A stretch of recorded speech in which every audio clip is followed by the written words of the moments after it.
Hormanglar ey bolalar, hormanglar. Kecha deydi o'g'ilga kirdi. Ay, ishlayapsizlarmi? Ha, bo'l, ishlayvering. Kim bo'sh ekan? Kim bo'sh? Ishlar hammasi yaxshi. Bop o'zim qilaman. Bo'shmi desiz aka? Qarang. Molim bor shu desiz. Kecha o'g'ilga kirsam, sulay qopti.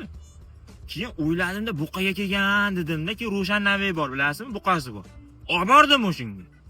Olib borib, keyin ertasi kuni yana bir xabar olsam, ancha jon kirib qolgan molga. Keyin yana olib boraman dedi.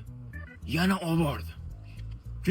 Uni ertasi kuni kiyimga qarasam, ipni uzib yuboraman deyapti hali. O't chaqnayapti oyog'idan. Olib bormasam bo'lmaydi degandek qildi. Dedimda yana olib bordim. Nima? Buqaga olib borib qaytyapsan?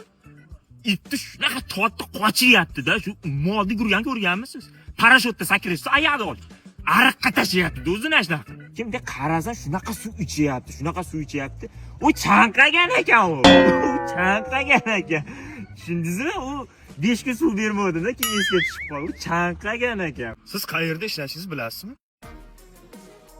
Quvada joylashgan Humo beton zavodini polni sizga qorovulligini topshirib qo'ygan bo'lsam, siz qilib yurgan ishingizni qarang. Bilasiz, bu yerda 100 markadan 500 markagacha beton ishlab chiqariladi. Biz xalq o'ylab ishlayapmiz, siz gap sotib yuribsiz.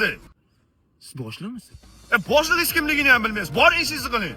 Yo, men yaxshilayman, men nima deb o'ylamayman. Prosta obedga chiqqanda sigaret chek.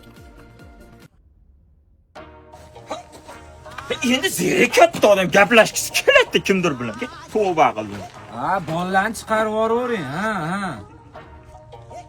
Tezlashtiringlar. Qarang. Kecha deyim molxonaga kiribman. Sigir sulayib qopti. Deng.